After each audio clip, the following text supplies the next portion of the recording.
तो हम लोग डिस्कस करने जा रहे हैं मॉडर्न फिजिक्स जेईई मेंस का मॉड्यूल। डाउट बताना। Exercise 1 part 1 question number 1 2 3 4 5 6 7 6 question number 6। A parallel beam of uniform monochromatic light of wavelength इतना है, intensity इतना, the number of photon in 1 meter cube of this radiation are। देखो intensity इतनी है, wavelength इतना angstrom, the number of photon in 1 metre cube of this radiation is. देखो मैं energy density का फॉर्मूला बताया था, I/C, याद है? I/C is the energy density. तो एनर्जी डेंसिटी अब I क्वेश्चन में दिया गया है 200 वाट, यहाँ पर रख देना। C3 × 10⁸ होगा, यहाँ रख देना। इससे एनर्जी आ जाएगी, एनर्जी डेंसिटी मतलब 1 मीटर क्यूब में कितनी एनर्जी मिल जाएगी। और वो कह रहा है 1 मीटर क्यूब में, तो 1 mm क्यूब में, तो 1 mm मल्टीप्लाई कर दो, तो mm है ना, तो कितना आएगा, मीटर में बदलोगे तो 9 बनेगा ना, 9 बन जाएगा। This is the energy in 1 mm cube. तो I पता है, C पता है, रख दो। अब नंबर ऑफ फोटॉन कह रहा है, ये वेवलेंथ है 2640, तो एक फोटॉन की जो एनर्जी होती है this is 1200 400 divide by angstrom 2640। ये इलेक्ट्रॉन वोल्ट में एनर्जी आ गई।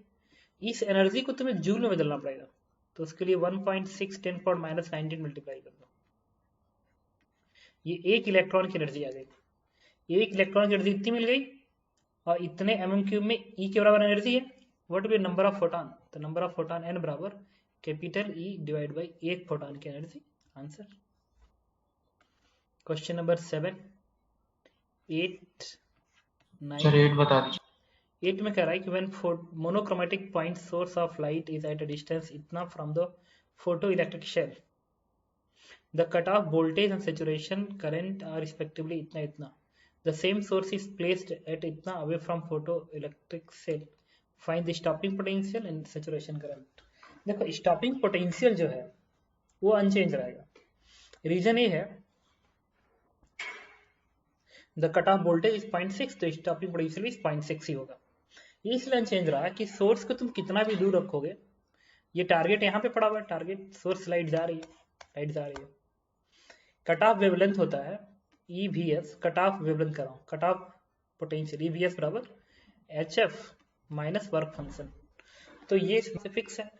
और लाइट कितना दूरी के हिसाब से फिक्स है, और लाइट कितना भी दूर से आए, फ्रीक्वेंसी क्या चेंज होगी? क्या फ्रीक्वेंसी चेंज नहीं होगी, तो फ्रीक्वेंसी अनचेंज रहा, वर्क फंक्शन अनचेंज रहा, इसका मतलब स्टॉपिंग पोटेंशियल अनचेंज रहेगा। तो ये पार्ट का आंसर 0.6 बना ही रहेगा, दूरी कितना भी कर दो।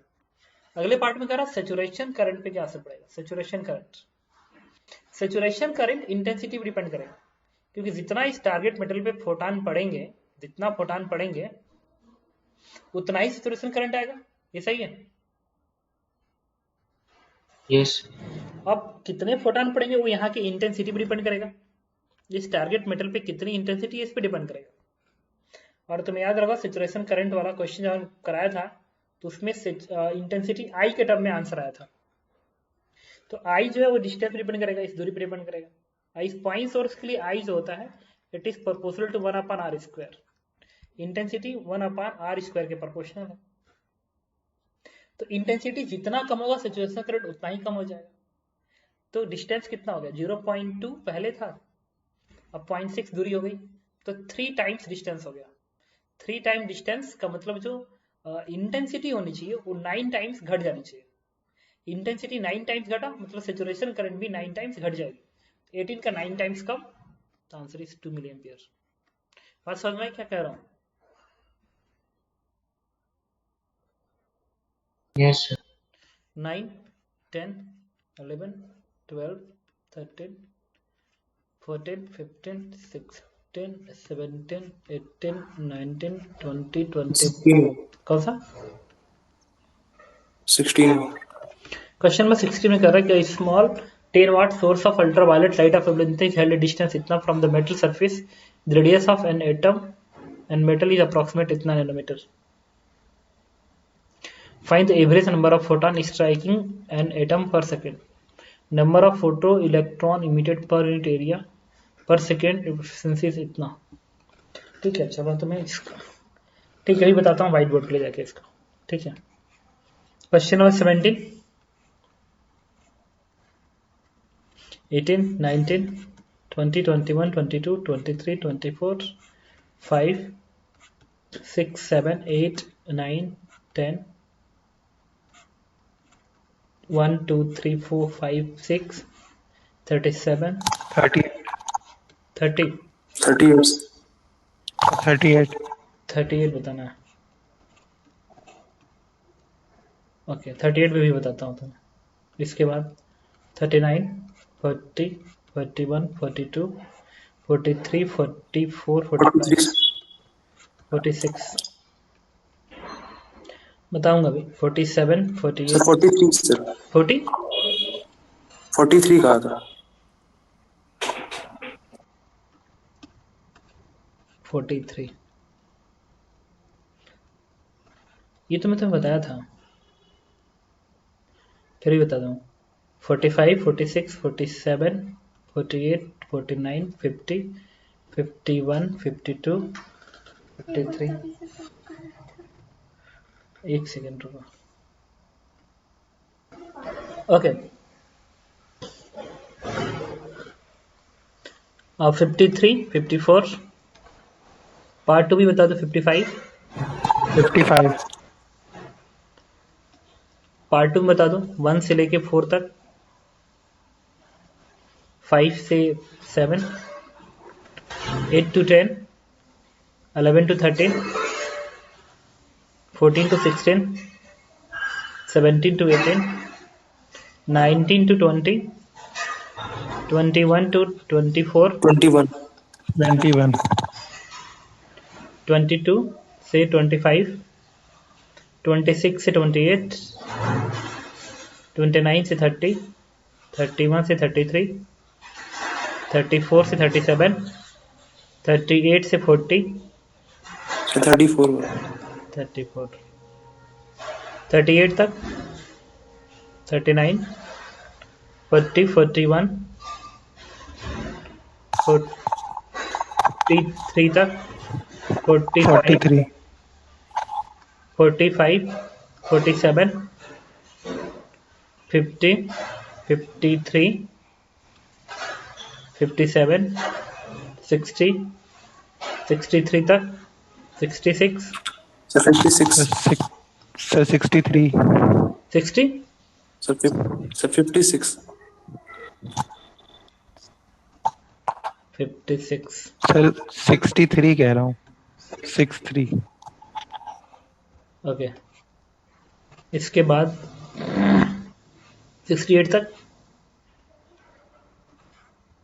69, 73 तक, 76 तक.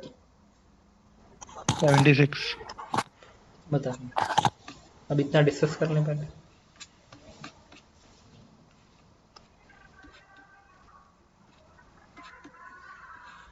क्वेश्चन नंबर 16 व्हाइट बोर्ड पे चल रहा है, देखते रहे.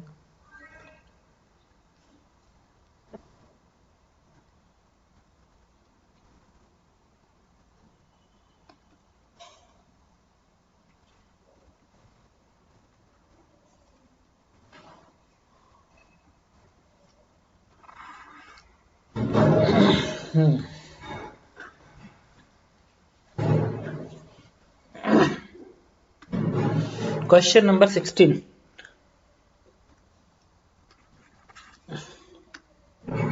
A small 10 watt source of ultraviolet light of wavelength 99 nanometer.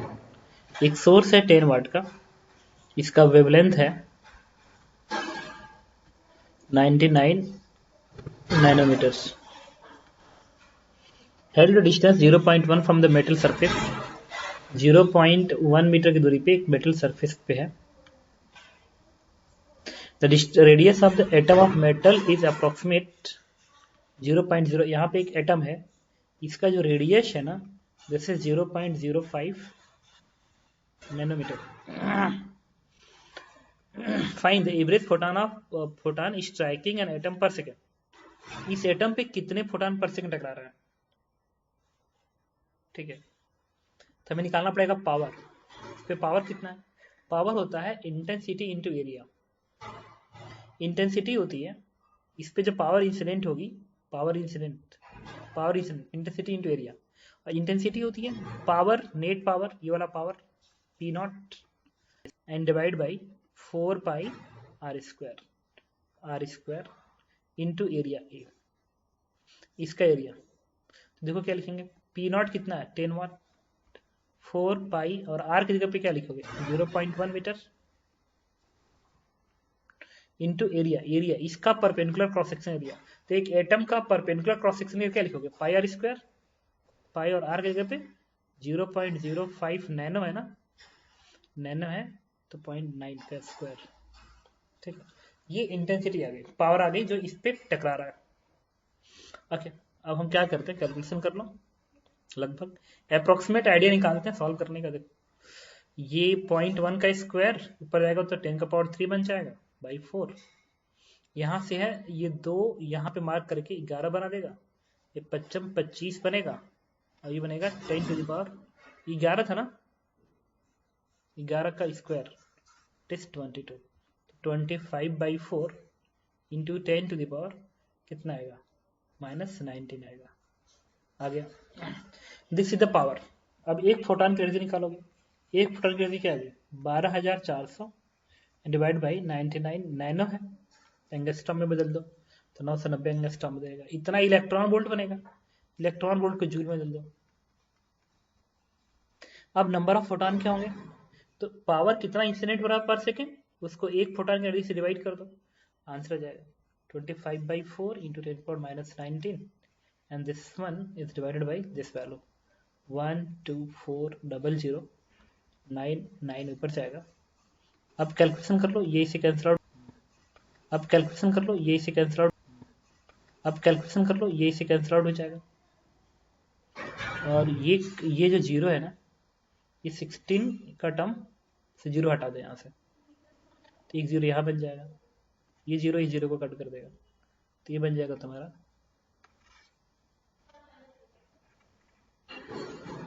1 second, ये हो जाएगा, ये हट जाएगा यहाँ से, ये भी हट जाएगा, ये बन गया। अभी वैल्यू आएगी कितनी, इसको अप्रोक्सीमेट 100 मान लो, 100 लगभग, ये 4 6 के 24 6 लगभग मान लो, ये 6 दूनी 12 20 मान लो, ये जीरो कट गया, 2 5 10 5 तो 16 5/16 3 48, ये करीब अप्रोक्सीमेट 3 के आसपास नंबर ऑफ फोटॉन टकरा रहा है। आंसर बताओ क्या दिया, ये वैल्यू कितनी आएगी, 0.3 के अप्रॉक्स आएगी ये वाली। ये आएगी 0.3, यस सर। ठीक है। आंसर में क्या दिया, यही है। ठीक है। क्वेश्चन नंबर सेकेंड पार्ट कर रहा है, the number of photoelectron emitted per unit area per second, if efficiency of liberation of the photoelectron is 1%। ये भी बताना पड़ेगा क्या, ये पता है कैसे कर सकते थे, इस तरीके से, ये जो एरिया था, ये एरिया वो कह रहे हैं कितना पर यूनिट एरिया, इस एक जगह पे 1 रख दो, इस एक जगह पे 1 रखो, तो इस एक जगह पे 1 रहने दो, आ गया, ये वैल्यू आ गई। ये एनर्जी होगी पर यूनिट एरिया, मान लो ये P2 है, तो ये जो P मान लो ये P2 है, तो ये जो P मान लो ये P2 आया, तो P2 को डिवाइड कर दो किससे, E1 से, आ गया। और इसी में एफिशिएंसी मल्टीप्लाई करनी पड़ेगी। एफिशिएंसी कितना है 1% है, 1% का मतलब ये है कि जितने फोटॉन है उसका 1% ही फोटो इलेक्ट्रॉन का लिबरेशन कर रहा है, 1%, तो 1/100 कर दो, इज आंसर बी पार्ट का। बात समझ में आ रहा क्या कह रहा हूँ, यस सर। इसके बाद क्वेश्चन नंबर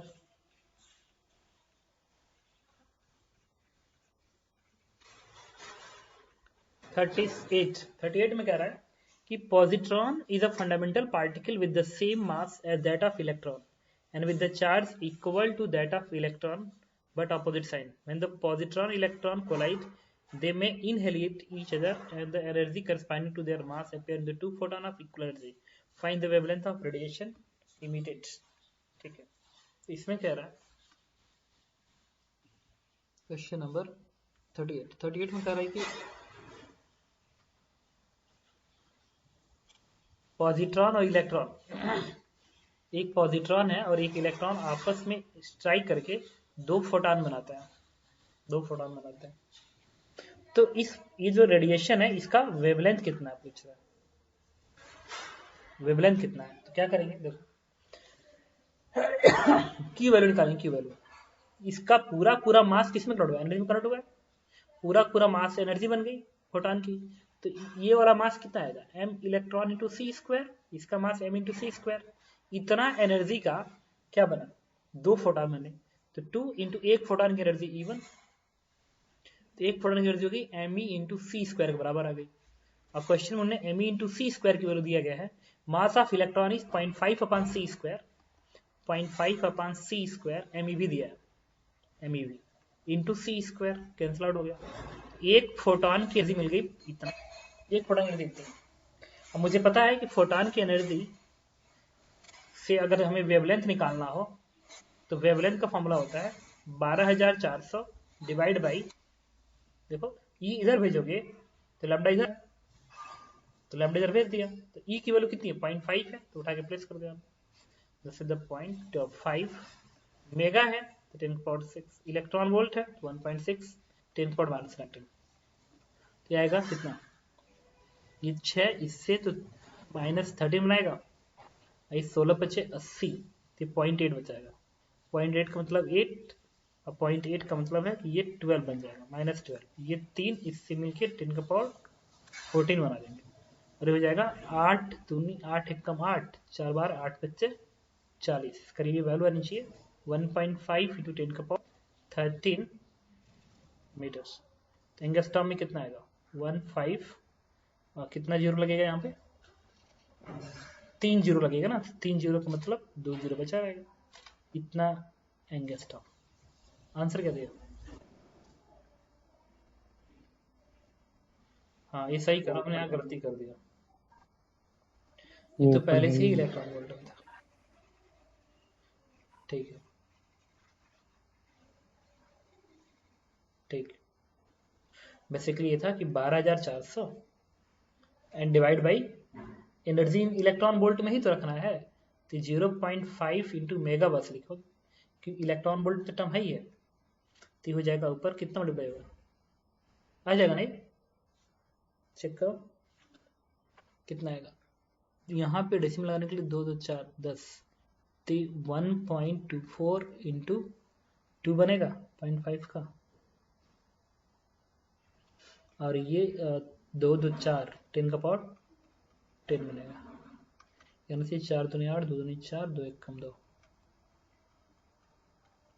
कितना दिया है,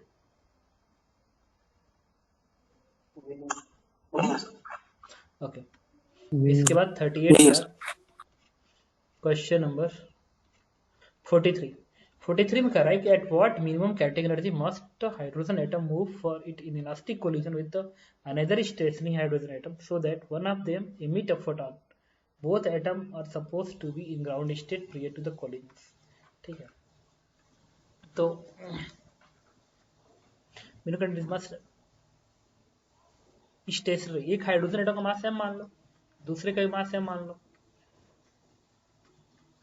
अब ये रेस्ट में है तो ये वेलोसिटी v से टकरा रहा है, तो जो मैक्सिमम हीट डेवलप होता है दिस इज 1/2 म्यू होता है, याद करो m1 m2 upon m1 plus m2 लिखवाया था, इंटू v रिलेटिव, तो v रिलेटिव v ही है का स्क्वायर, ये बन जाएगा तुम्हारा half into half mv square, और ये इसकी काइनेटिक एनर्जी बन गई, इसका मतलब k/2, तो k/2 के बराबर एनर्जी इस कोलिजन में लॉस होगा, k/2 के बराबर एनर्जी इस कोलिजन में loss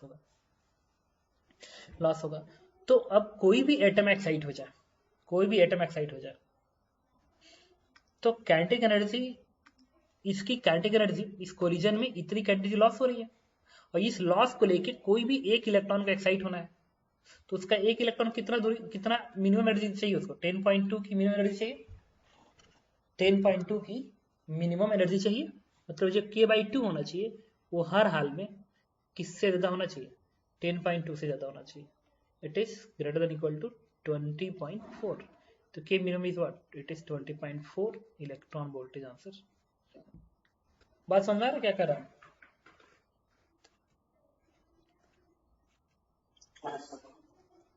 question number 56. Yes, sir. 55 कह रहा electron beam of energy 10 kiloton volt incident metallic file if interatomic distance इतना, find the angle of diffraction. अच्छा, एंगल ऑफ डिफ्रैक्शन.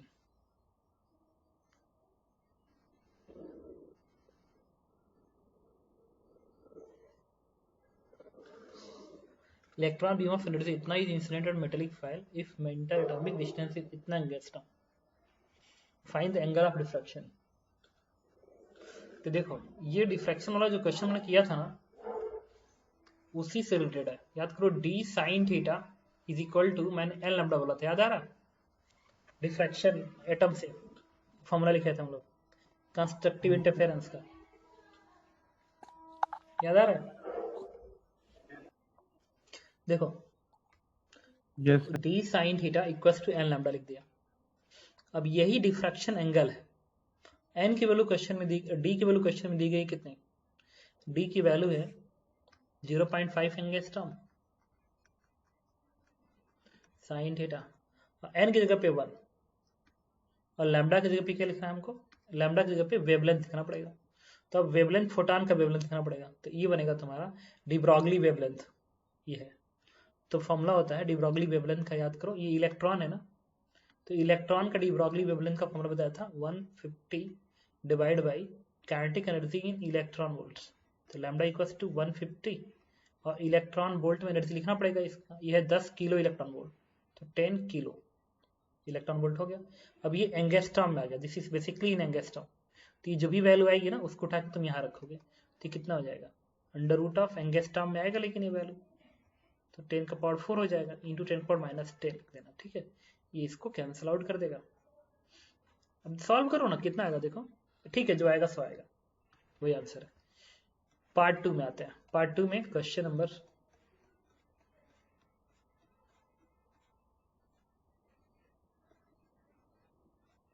21 में कह रहा है क्या point source cause photo electric effect from small metal plates which are following curve may represent the saturation photoelectron as function of distance between the source and metal.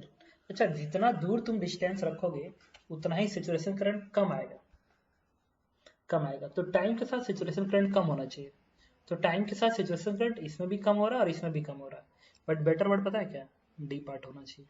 Reason ये है कि point source की intensity 1/r² होती है और saturation current जो होता है, सेचुरेशन करंट आई, वो इंटेंसिटी के प्रोपोर्शनल होती है. तो ये प्रोपोर्शनलिटी 1/r² बनेगा. तो ये एक तरह से रेक्टेंगुलर हाइपरबोला नहीं बन के वैसा ही बनेगा. ये ग्राफ ऐसे चलेगा. बात समझ में आया क्या बता रहा हूँ?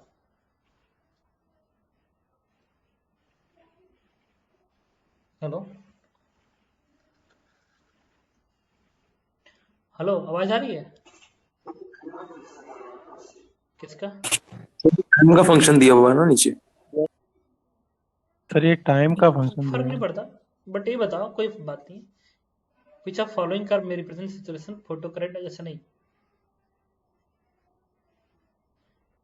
विच ऑफ, समझ लीजिए, which of following curve sir में लिखा रिप्रेजेंट द डिस्टेंस है बट सेचुरेशन एज दिया a function of time. Distance between the source and metal. ये डिस्टेंसेस है, टाइम नहीं है. गलत मेंशन है.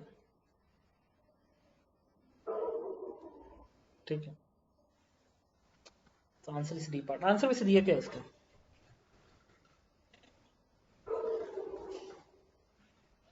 हेलो, बॉम्बे. डी दिया. ठीक ठीक है, तो उसी वजह से दिया. सर इसके यही बाद दिया है question D, number last option. 34 कह रहा proton and electron accelerated by small potential difference अब डी ब्रॉगली वेवलेंथ इतना एंड इतना, then small potential difference, same potential difference है. तो देखो डी ब्रॉगली वेवलेंथ में लिखवाया गया था H/mv, H/mv लिखा था √2 mk. तो देखो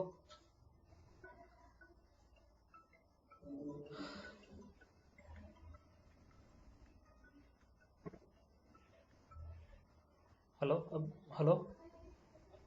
हाँ अभी मैं क्लास में हूँ, तो ये बताना था तुमको। तो इसमें देखो काइनेटिक एनर्जी मास पे डिपेंड, काइनेटिक तो सेम होगी भाई, सेम पोटेंशियल डिफरेंस है, तो काइनेटिक एनर्जी क्या होती है ई इंटू वी। तो पोटेंशियल डिफरेंस अगर सेम है तो काइनेटिक सेम आएगा, तो जिसका मास ज्यादा होगा उसका डी ब्रॉगली वेवलेंथ कम होगा। तो प्रोटॉन क्या होता है, तो प्रोटॉन का डी ब्रॉगली वेवलेंथ कम होगा। तो आंसर इज सी पार्ट। इसके बाद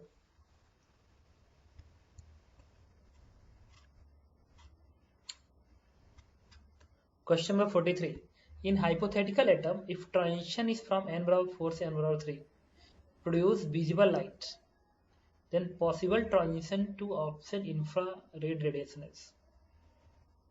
in hypothetical atom if transition from n बराबर 4 से n बराबर 3 produce the visible light, then possible transition option infrared radiation is। अच्छा 4 से 3 में विजिबल लाइट आ रहा है, तो किस में इंफ्रारेड लाइट आएगा। देखो तो एनर्जी का डेरिवेशन निकाल लो, फॉर्मूला क्या होता है वाई एक्स यू भी आई एम आर, ये फॉर्मूला होता है। एनर्जी इधर इंक्रीज करती है, तो कह रहा है कि विजिबल रीजन में जा रहा है, विजिबल रीजन है ना, विजिबल रीजन में जा रहा है 4C3। अच्छा सर आपका व्हाइट बोर्ड दिख रहा है।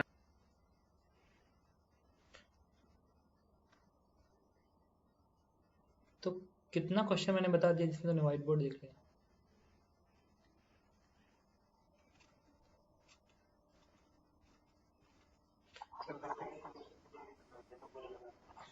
सर दो तुम लोग तीन समझ क्वेश्चन गए, में यही था, व्हाइट बोर्ड लगा था।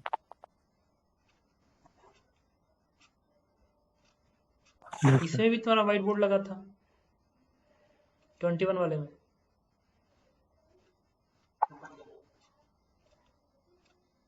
समझ गए। इसमें नहीं लगा था, 55 के बाद नहीं लगा था। ठीक, तो बता दिया करो, मैं तो पूरा सॉल्व कर लिया इसी पे। देखो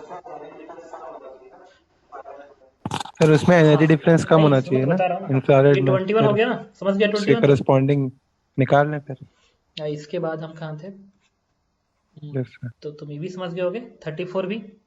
एनर्जी का फॉर्मूला ये होता है एच अपॉन रूट 2 एम के। तो क्या होता है ई भी, तो भी पोटेंशियल डिफरेंस तो सेम है तो के सेम आएगा, के सेम तो जिसका मास ज्यादा उसका वेवलेंथ कम, तो प्रोटॉन का मास ज्यादा होता है तो उसका वेवलेंथ कम हो जाएगा 34 में। इसके बाद इसमें आता है, देखो जाना है किसमें, इंफ्रारेड रीजन में। तो इंफ्रारेड रीजन में एनर्जी डिफरेंस क्या आना चाहिए, कम आना चाहिए, कम आना चाहिए। तो ये 4 से 3 का ट्रांजिशन है, तुम्हें देखना पड़ेगा किसमें एनर्जी डिफरेंस कम होगा। तो 5 से 3 में तो एनर्जी डिफरेंस ज्यादा आएगा ना, 5 तो और इधर होता है, और इधर होता है। दूसरा 4 से 2 में ये तो वैसे भी ज्यादा आएगा, 4 से 2 इधर है तो। और 3 से 1 में, 3 से 1 में तो और ही ज्यादा एनर्जी डिफरेंस आएगा, क्योंकि पास वाला एनर्जी डिफरेंस इधर वाले से ज्यादा होता है ना। समझ रहे हो, बताया था ना कि 2 और 1 का एनर्जी डिफरेंस 2 और इन्फिनिटी के साथ भी ज्यादा हो जाता है, यस सर। याद आ रहा है। इसका मतलब इसका ऑप्शन क्या होगा, डी पार्ट। बात समझ में आई। यस 3 से 1 का एनर्जी डिफरेंस ज्यादा होगा। 42 में कह रहा है सर, कि 3 42 भी बता फोटॉन दीजिए। Coming from emission spectrum of hydrogen sample. कह रहा है कि 12.1 होना चाहिए, 10.2 और 1.9 होना चाहिए। कितना this photon must come from, कितने एटम्स होने चाहिए। Pickup 3 photon coming from the emission spectrum of hydrogen sample pickup. मुझे बताओ एक ही हाइड्रोजन होता, सपोज करो लेट्स एक ही हाइड्रोजन होता, तो उसका लेवल देखो, ये होता है तुम्हारा क्या, n बराबर 1, ये n बराबर 2, ये n बराबर 3। तो n 1 2 का डिफरेंस 10.2 होता है, और ये जो डिफरेंस होता है ये 12.1 होता है।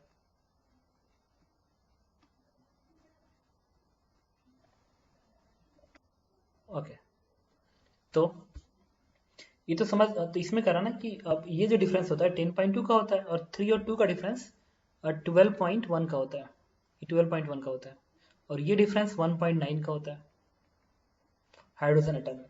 मान लो एक ही एटम होता, सपोज करो एक ही एटम होता, एक ही एटम होता, तो उस केस में मान लो एक इलेक्ट्रॉन सीधे यहां से यहां आ जाता, तो क्या उसको ये वाले एनर्जी लेवल्स मिलता, चाहे ये वाला मिलता? मेरे पास एक ही एटम है, एक ही सिंगल एटम है, उसमें एक इलेक्ट्रॉन n3 में है, सीधे n3 से 1 में आ जाएगा, तो एनर्जी कितनी की मिलेगी?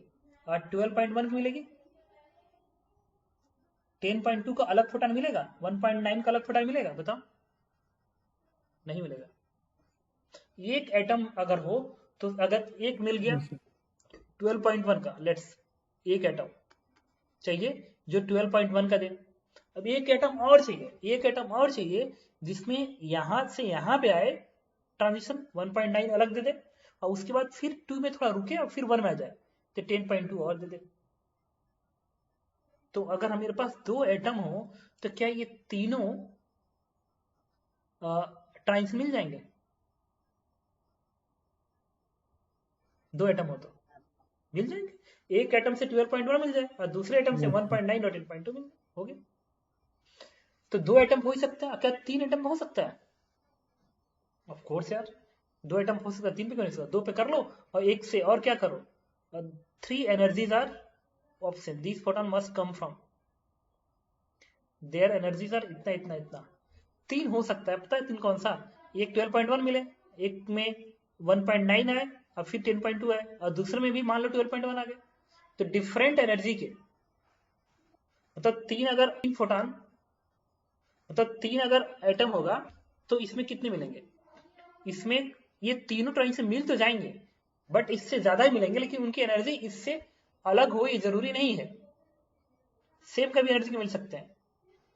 सर मैं क्या बोलने की कोशिश कर रहा हूं भाई? दो एटम से ही मिल जाए ट्रांजिशन, तीसरे से मतलब पहले एटम से 12.1 मिले और दूसरे और तीसरे से 1.9 और 10.2, इसका तो क्या फर्क पड़ता है?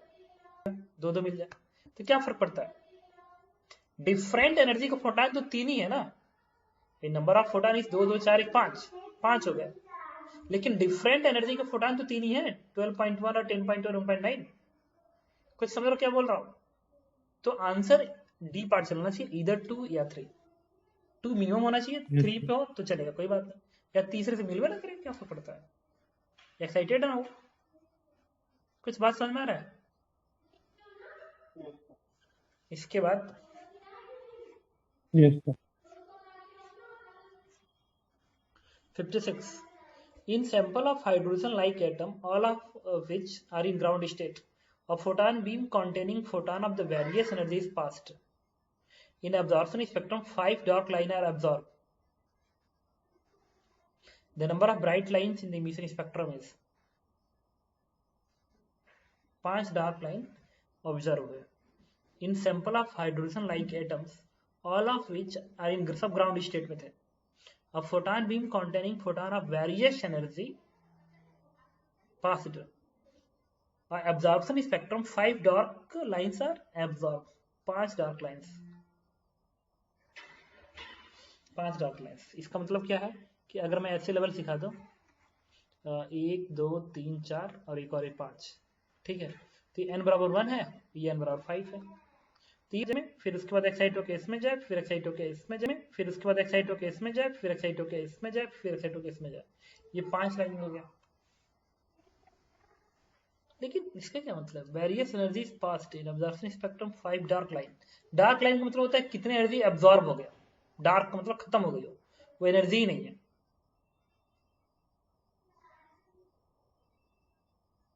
ये भी हो सकता है सीधे इससे पहुंच जाए, इस एनर्जी को फोटोन के एब्जॉर्ब कर लिया।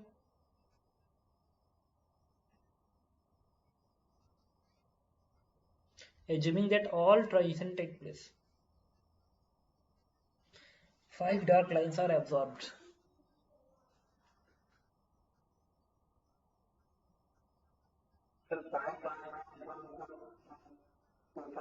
सर 5 डार्क लाइन एब्जॉर्ब मतलब डिफरेंट तरह के फोटॉन फोटोन एब्जॉर्ब एब्जॉर्ब कर हुए लिया। हैं।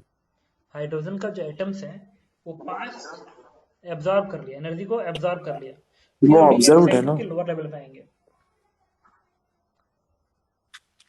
5 डार्क लाइन आर एब्जॉर्ब्ड।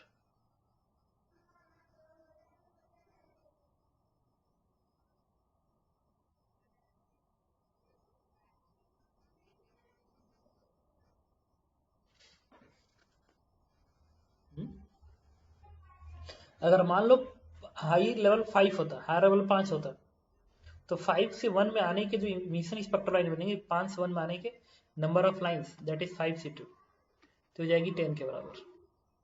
लेकिन आंसर बी मार्क कर सकते हैं, लेकिन प्रॉब्लम इसमें ये है कि 5 डिफरेंट लाइन का मतलब सिर्फ यही क्यों? ये भी तो सकता है कि यहां से इसमें जाए।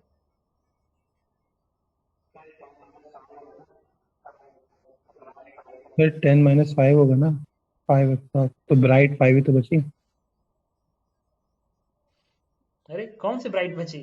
देखो क्या है, ये मान लो इस कमरे में बैठा हूं, उसमें हाइड्रोजन के बहुत सारे एटम ग्राउंड स्टेट में है, ठीक है।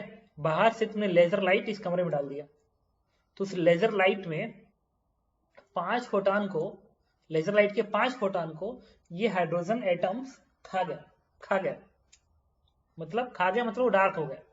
वो 5 को खाने का मतलब होता है 5 डार्क लाइन बन गई, बाकी बाहर निकल गई बहुत सारी एनर्जी। सुनो क्या है, रुको, मान लो ये एक कमरा है, इस कमरे में बहुत सारे हाइड्रोजन के एटम्स हैं, इधर से तुमने लेजर लाइट डाला डिफरेंट डिफरेंट एनर्जी के, 0 से लेके इन्फानाइट के बीच में एनर्जी के तुमने बहुत सारे एनर्जी डाले। अब उस सारे के सारे एनर्जी के फोटोन बाहर निकले, लेकिन 5 नहीं निकल पाए, 5 नहीं निकल पाए, मतलब उन 5 को ये खा गए। अब तुमने लेजर लाइट बंद कर दिया, अब इस 5 फोटॉन को खाने के बाद ये हाइड्रोजन एटम एक्साइट हो गया, हायर लेवल पहुंच गए, नंबर 1 यहाँ पे है। अब वो वापिस लौटेंगे, जब वो वापिस लौटेंगे, ठीक है, तो इमिशन स्पेक्ट्रम आएगा। तो पूछ रहा है इमिशन स्पेक्ट्रम में कितनी लाइन होंगी, कितनी लाइन होंगी? हाँ सर वो तो एंड पे ये डिपेंड तो ज्यादा करेगा पता ना, है कि जो जिस 5 को जो एक्साइटेड लेवल में खाए गए हैं हैं इलेक्ट्रॉन्स। वो किस लेवल पे गया है, इस 5 के थ्रू, 5 के ऑब्जर्व करने के बाद किस लेवल पे गया है?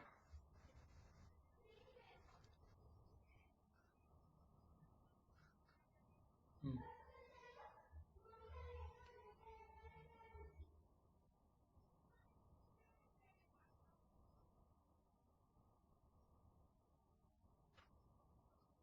हम्म? इसका आंसर क्या दिया? 15। तो 15। Yes sir. अच्छा अगर मैं पूछूं MC2 15 होता है, एन कितना है बता सकते हो? MC2 15 तो एन क्या होना चाहिए? तो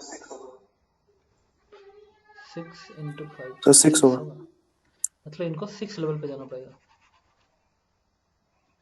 कैसे? 1 2 3 4, हाँ सही कह रहे हो। अगर ऐसे गया तब 6 पे ही जाएगा, मतलब ये n बराबर 1 2 3 4 5, अच्छा टोटल 5 लाइन दिखाना है, एक एनर्जी 2 3 4 5। तो अगर इस तरीके से हो गया और 6 पे गया, मतलब इस एनर्जी को ऑब्जर्व किया, फिर इसे ऑब्जर्व किया, फिर इसे ऑब्जर्व किया, फिर इसे ऑब्जर्व किया, फिर से पहुंच गया 6 पे, तो 5 लाइन तो खत्म कर दिया फोटॉन को, तो 6 से वापिस लौटेगा, तो number of photon 6c2 that is 15, तो 15 दिखेंगे। लेकिन अब प्रॉब्लम यह है कि क्या वो ऐसे नहीं जा सकता क्या? अगर वो ऐसे जाता, ऐसे, तब मतलब उसमें ऐसा फोटॉन होता है जिसकी एनर्जी इतनी है।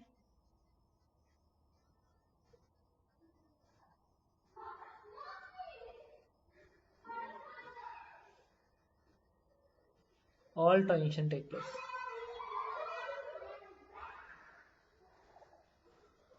मतलब ऊपर की एनर्जी लेवल्स नहीं होंगी, ऊपर की एनर्जी लेवल्स नहीं है।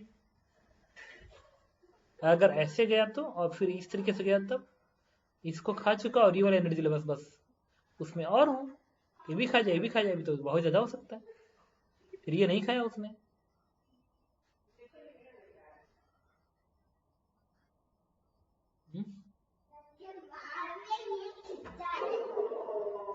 पता नहीं, क्वेश्चन समझ में नहीं आ रहा है। तो इस क्वेश्चन में जो मुझे भी समझ में आ रहा है, वो क्वेश्चन में ये लाइन में अगर 5 डार्क स्पेक्ट्रम ऐसे मानते हैं इस तरीके से, एनर्जी ये फोटॉन ये फोटॉन ये फोटॉन ये फोटॉन ये फोटॉन, तब तो ठीक है 15 होगा। लेकिन वो बीच के एनर्जी लेवल्स को क्यों नहीं खाया? क्या वो एनर्जी लेवल उसमें नहीं था? और ये खा लिया होता, उसके बाद ऊपर के बाकी 4 खाता तो 10C2 बन जाता। Assuming all transition take place, हर तरह के ट्रांजिशन पॉसिबल है। तो ये भी ये भी ये भी ये भी ये भी ये भी, फिर ऊपर का पॉसिबल ना हो। हाँ सब पता है, इस लाइन में भी थोड़ा सा कुछ है महत्वपूर्ण लाइन्स। हर तरह के ट्रांजिशन क्या रहा पॉसिबल है। तो मान लो ये पॉसिबल हो, ये हो, मतलब शुरुआत के 5 पॉसिबल हो, ऊपर के पॉसिबल ना हो, ताकि 5 बने। अब देखना नीचे का पॉसिबिलिटी चेक करते हैं। मान लो ये 6 होता, ऊपर के पॉसिबल होते 4,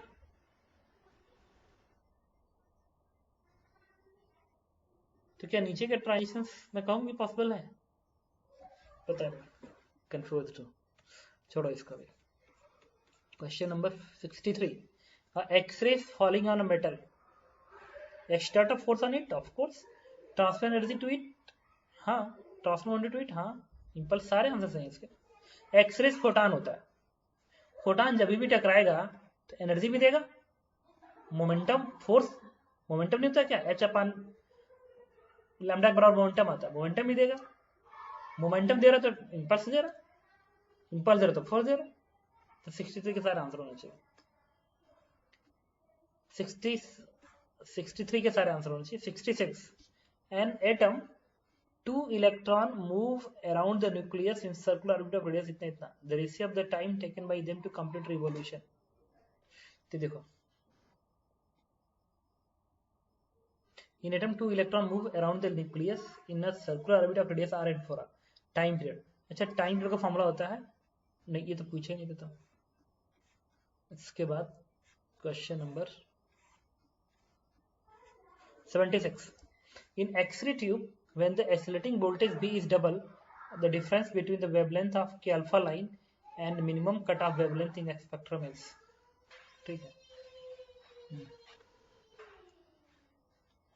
minimum cutoff wavelength।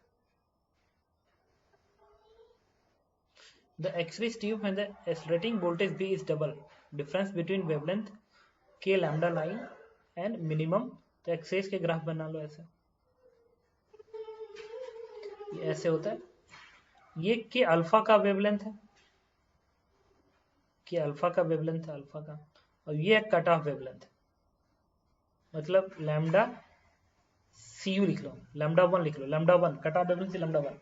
तो difference between K alpha and minimum, तो ये डिफरेंस हुआ ना, difference is delta X, is delta X का तो बेसिकली एक्स लिख लो, इसको एक्स लिख लो, तो एक्स बराबर क्या आएगा, लैम्डा अल्फा माइनस लैम्डा सी कट ऑफ।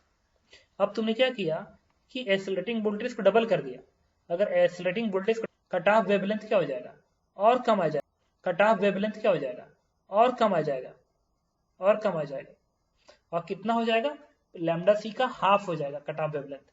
याद करो बताया था cut off wavelength equals to 12400 and divide by energy of electron, तो एनर्जी ऑफ इलेक्ट्रॉन डबल कर दिए पोटेंशियल बढ़ा के, तो कट ऑफ वेवलेंथ आधा हाफ हो जाएगा, तो ये बन जाएगा। लेकिन ये तो चेंज होगा नहीं, इसमें तो कोई असर पड़ेगा नहीं लैम्डा अल्फा में, क्योंकि ये कैरेक्टरिस्टिक स्पेक्ट्रम है।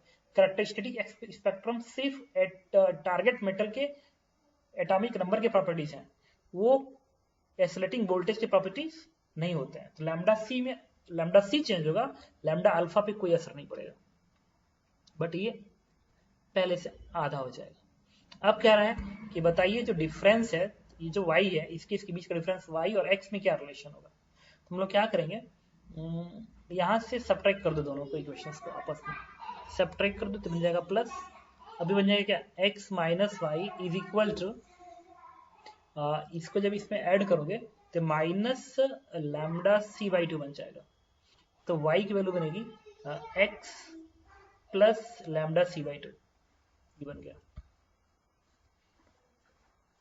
हाँ तो ये इतना बना, y की वैल्यू मैंने इतना लिखा, माइनस किया तो x माइनस वाई बराबर 1 कट गया, ये बन गया क्या, प्लस है तो माइनस तो y की वैल्यू इतना बनेगा, मतलब रिमेन कांस्टेंट गलत कह रहा है।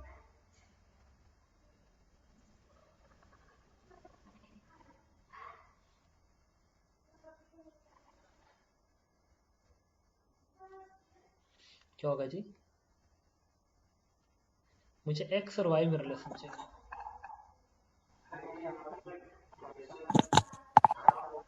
सर ये यहाँ पे पोटेंशियल जब हाफ होगा नहीं, तब ये पोटेंशियल रिलेशन अगर आएगा, डबल हो मोर देन गया 2 टाइम।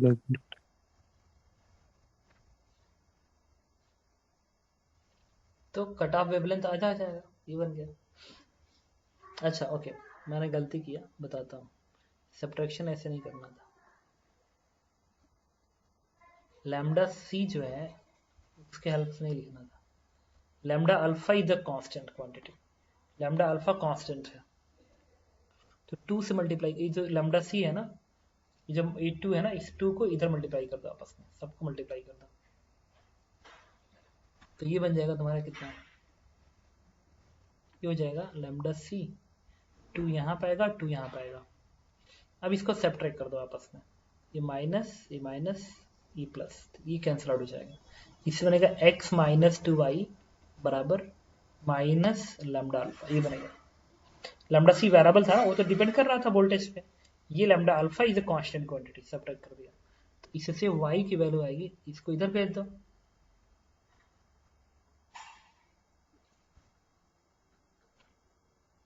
ये क्या आ रहा है यार?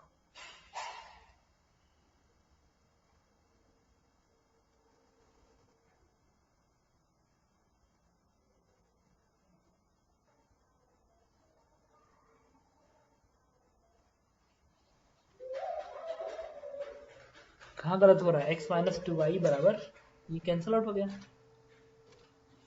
ये क्या बनेगा माइनस लैम्डा, तो y की वैल्यू इसको इधर भेजो, इसको इधर, तो x/2 बन जा रहा है। हमें y ही निकालना है ना, एनर्जी डबल करोगे तो वेवलेंथ आधा हो जाएगा।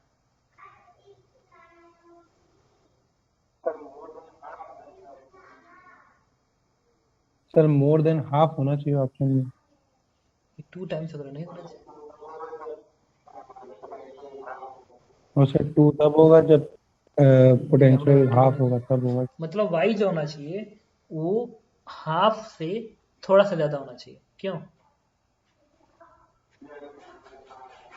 मोर देन हाफ होना चाहिए। Yes sir, more than half आ रहा है, x/2 प्लस।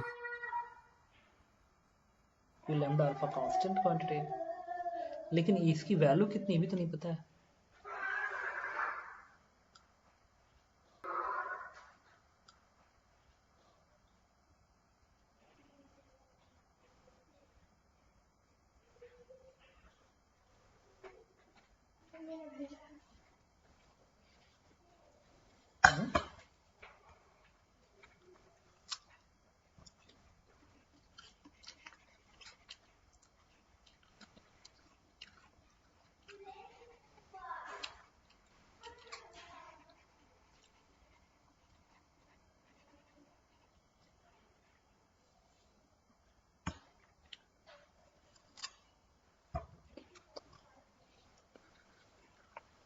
ये मान लो, ये जो है अपने मन से वैल्यू चेक करो, मान लो 4 होता और ये होता 1, ये 4 होता, ये होता 1। अब तुमने इसको ना आधा कर दिया, तो क्या बन गया 4 माइनस 1 का आधा 0.5। तो पहली वैल्यू क्या थी, डिफरेंस इसका 3 आ रहा था, अब डिफरेंस क्या आ रहा है इसका, अब 3.5 आ रहा है। हम्म?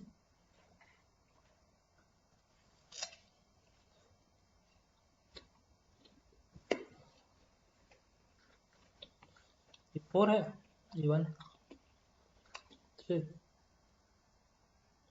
आधा होगा। क्या इसका आंसर डी पढ़ दिया है क्या? हम्म,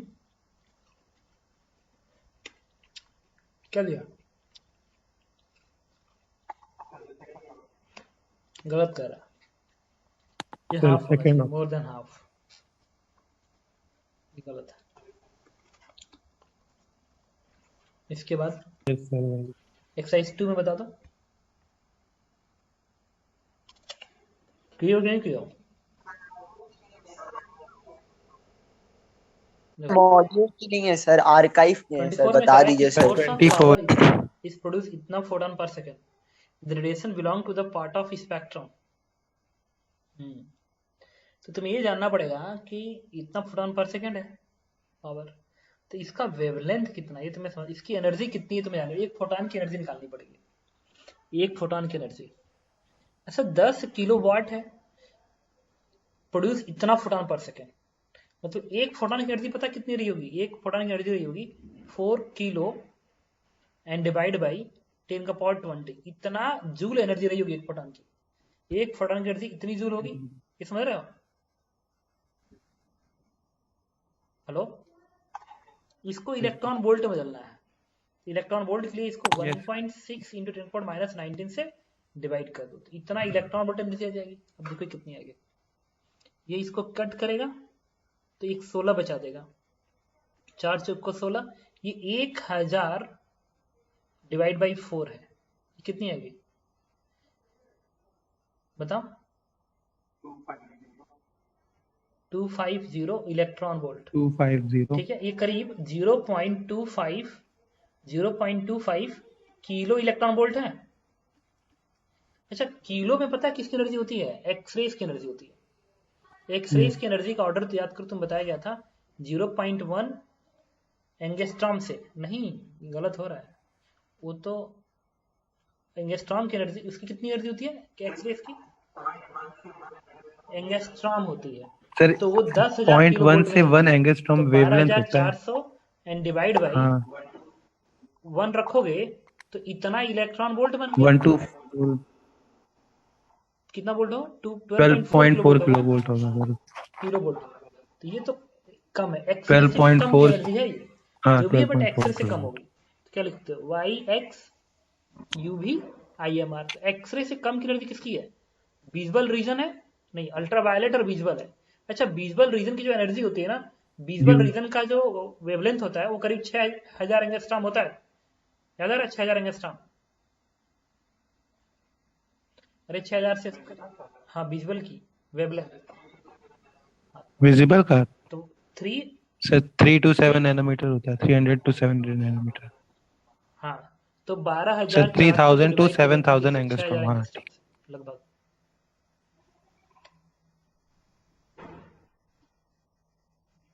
डिवाइड करो 6000 से, कितना आएगा? 0 कट गया, 6 दूनी 12, करीब 2.4।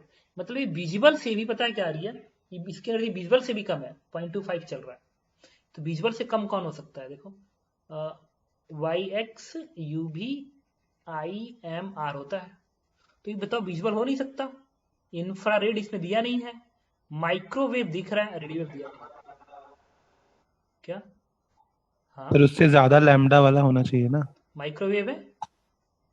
हाँ सर, उससे ज्यादा फिर ऑप्शन का। देखो गामा की एनर्जी ज्यादा होगी, एक्सरेस की और ज्यादा है, अच्छा यस सर। विजुअल रीजन की एनर्जी ज्यादा है ही है हमारे अनुसार, अल्ट्रावायलेट की तो और ज्यादा होगी। तो ये हो नहीं सकता, ये हो नहीं सकता, ये हो नहीं सकता, तो एक ही ऑप्शन बचा ना, माइक्रोवेव। सर इसमें 2 दिया था ultra violet rays. Two ultraviolet sir दिया मेरी था, आर्काइव में भी यही दिया था, यही दिक्कत हो रही। तो इसको डिवाइड करने के बाद अपनी वैल्यू कितनी आई थी? अल्ट्रा वायलेट रेज दिया रखा है। एक बार डिवाइड करके देखो कितनी आ रही है। 4 किलो है ना, इसको डिवाइड करना है तुम्हें 10⁻20 से, ये 1.6 10⁻−19 लगा दो, ये 10 बनाएगा, 10 का मतलब ये 16 बना देगा, 4 1/4, 1/4 कितना होगा? ये 250 होगा ना, 0.25 किलोटन वोल्ट। अच्छा, ये 250 इलेक्ट्रॉन यस वोल्ट है यस भाई मेरे, किलो में क्यों बता रहे 250 वोल्ट। हाँ 250 है ना, सर समझ में आया। 1.6 सर भाई 250 है। विजुअल का देखो क्या आएगा, ईवी है। विजुअल की एनर्जी होती है 12,400 डिवाइड बाई कितना, 6000 एंगस्ट्रॉम होती है। तो ये कितना आया था तुम्हारा? करीब 2 आया था, लेकिन ये तो ज्यादा है ना। यस तो सर। विजुअल से तो मतलब अब तो एक्सरेज हो नहीं सकता, यस सर क्योंकि एक्सरेज का किलो में चलता है ना, याद करो। अरे 12 किलो चला था, चला था, तो एक्सरेज हो नहीं सकता, विजुअल हो नहीं सकता, अल्ट्रावायलेट यस होगा। सर। हाँ एंगस्ट्रॉम। हाँ बात यस समझ सर। आई? अरे ये समझ में आया ना? Sir hello, sir screen sharing अरे तुमको सर कह रहा था स्क्रीन शेयरिंग ये तुम्हारा मॉडल इनेबल कर दीजिएगा कर सर। दिया। अब मुझे तुम ये बताओ,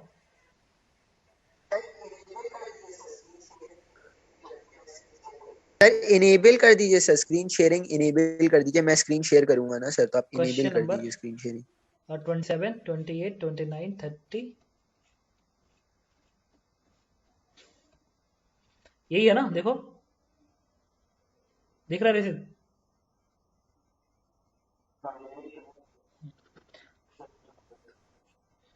हाँ यही तो है पार्ट सर, 2 में प्रैंक कार्ड देखते हैं। पार्ट 2 कौन सा क्वेश्चन था? Exercise 3 part 2।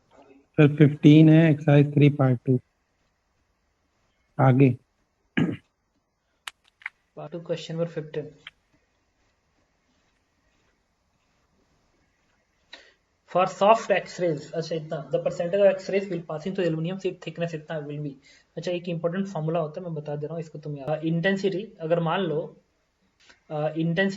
मान लो, ये एक एल्युमिनियम का फाइल है, ये लकड़ी का फाइल है, एल्युमिनियम मेटल का फाइल है, इसमें एक्सरे जैसे जा रहा है, यहाँ की इंटेंसिटी आई नॉट है। तो एक्स दूरी तय करने के बाद जो इंटेंसिटी होती है that is I, this I is equal to I naught e to the power minus mu X को गवर्न करता है। This is the formula. I बराबर आई नॉट ई की पावर माइनस म्यू एक्स, और ये जो म्यू है वही है एटेन्यूएशन कांस्टेंट म्यू। अब क्वेश्चन क्या पूछा? X ray attenuation constant for aluminium is 1.73 per centimetre. देखो ये पर सेंटीमीटर है ना, ये डायमेंशन समझ रहा है, ये एक्सपोनेंशियल फंक्शन डायमेंशनलेस क्वांटिटी है, तो म्यू का डायमेंशन एक्स का उल्टा होगा, तो पर सेंटीमीटर होगा। Then percentage of X-rays that will passing through the aluminium sheet of thickness इतना इज, तो परसेंटेज क्या होगा भाई? I upon I naught into 100 होगा percentage. This is equal to e का power minus mu X into 100। बस अब mu की वैल्यू 1.73 प्लेस कर देना इस म्यू की जगह पे, और एक्स जगह पे क्या प्लेस करोगे? 1.156 सेंटीमीटर प्लेस कर देना। सेंटीमीटर सेंटीमीटर कट जाएगा और आंसर क्या जाएगा? E to the power minus 1.73 divide by 1.156 into 100। ये तुम कैलकुलेट करना, आंसर दे देगा। इसके बाद बताओ कोई दूसरा डाउट होगा? बड़ा इंपॉर्टेंट फॉर्मूला है, रट लेना इसको। I equals to I naught ये इम्पोर्टेंट है फॉर्मूला। माइनस में एक्स, एक इंपॉर्टेंट फॉर्मूला।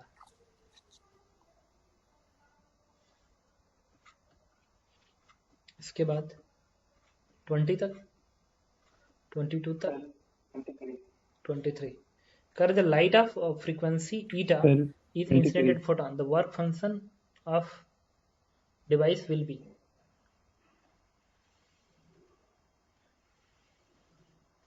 लाइट फ्रीक्वेंसी इतना इज इंसिडेंट ऑफ फोटोन इतना, ये गलत कह रहा है।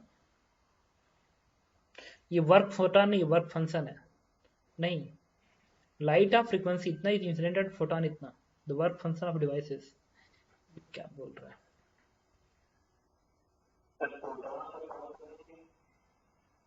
मतलब मुझे लग रहा है ना कि वर्क सर फंक्शन का फोटोन पे मतलब यहाँ फॉल पे क्या करिए, आता है? वर्क फंक्शन किसमें होता है? लाइट पड़ती है तो लाइट, इलेक्ट्रॉन इमिट ठीक है। होता है। लाइट इतना, इसको फोटोन नहीं बोलना चाहिए था, मेटल का। इंसिडेंट ऑफ फोटोन इतना।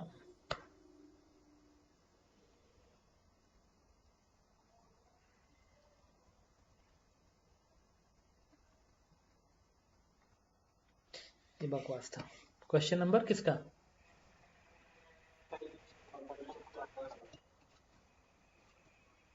ये वाला। 6 क्वेश्चन का लास्ट ऑप्शन। रॉन्ग पूछ रहा है, रॉन्ग। इंफ्रारेड और invisible yes sir, infrared rays.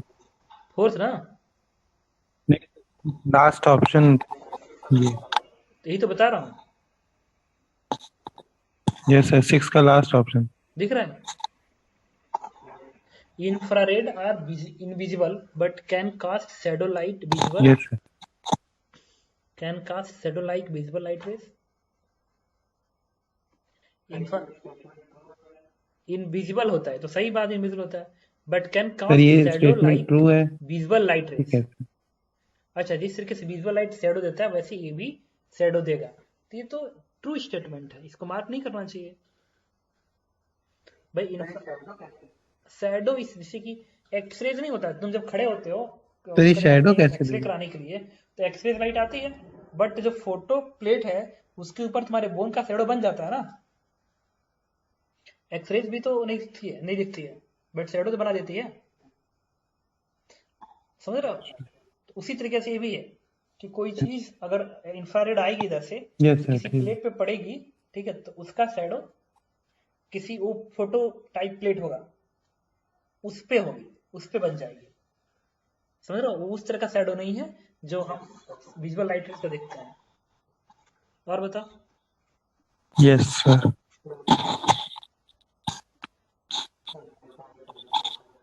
बस